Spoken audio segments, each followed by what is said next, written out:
300. Okay, let me focus on this man, because Zack Snyder, he's, I think, such a talented director.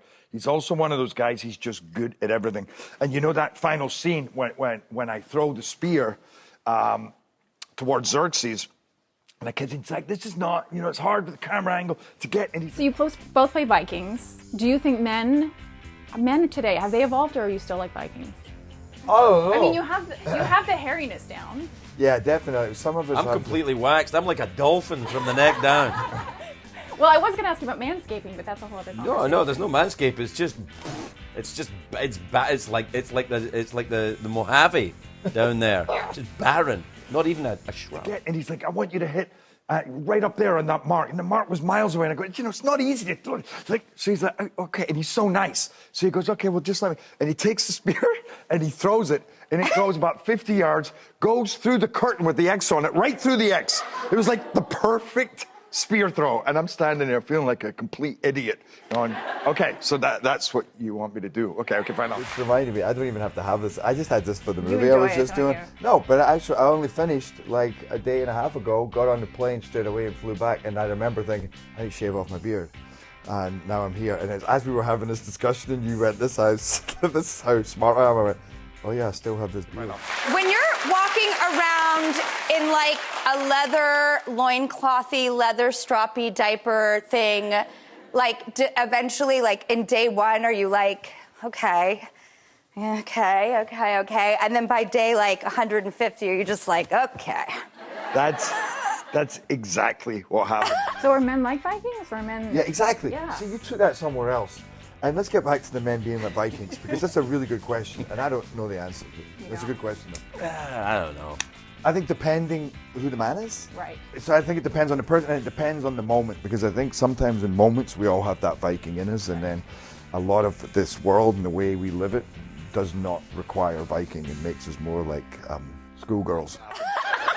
The first day I walked out like that, and you walk past, because not everybody in the movie is involved in the filming process. There's electricians, there's people, and there's all we were in Montreal, so there's all these big Quebecers, big guys eating sandwiches, and they turn around and I'm literally like, walking out, and they're like, what the hell is this? I thought, I can't do this. How am I going to be like this for 3 months?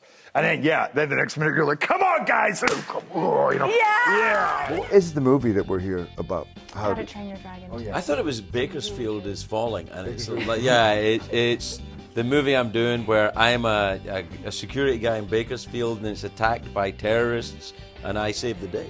I just feel like you're ripping off. No, man, it's a completely different concept to Olympus Has Fallen. It's Bakersfield. I can't take this anymore. The Phantom of the Opera.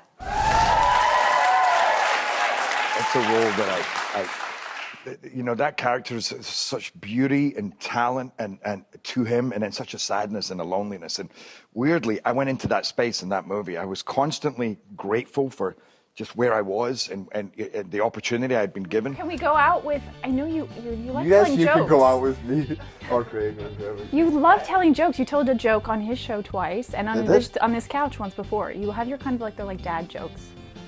Okay, you want to hear a joke? Yeah. All right. Inflatable boy is in the inflatable school in front of the inflatable headmaster and inflatable. But I so went into that role. It's like I felt all his pain. I loved it. I loved being in the music and being on those sets and being. But I remember thinking, wow, I feel like I'm really taking his journey now. So a lot of the time I go very sad during that movie. It was a beautiful experience and a sad heart. Inflatable headmaster's telling him off, and the inflatable boy decides he's had enough, right? So he pulls out an inflatable fork and he stabs the inflatable headmaster.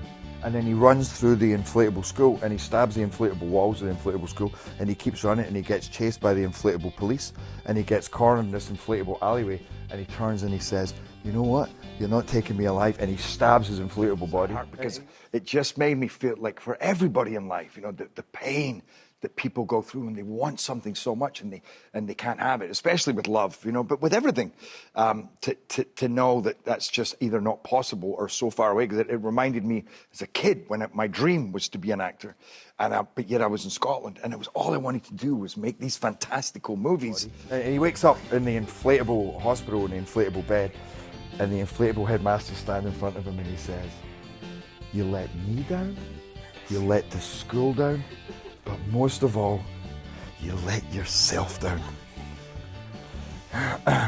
You want to hear another one? No. And then I thought, but you're from Scotland. You look at, what chance have you got? You know, so that kind of heartbreak, and but especially with love. So I found myself in that space a lot, and it was actually lovely. It was very cathartic. Now that is one emotional, eloquent answer. Thank you. Thank you. Thank you. And you should know that joke and the other joke are also not in the movie.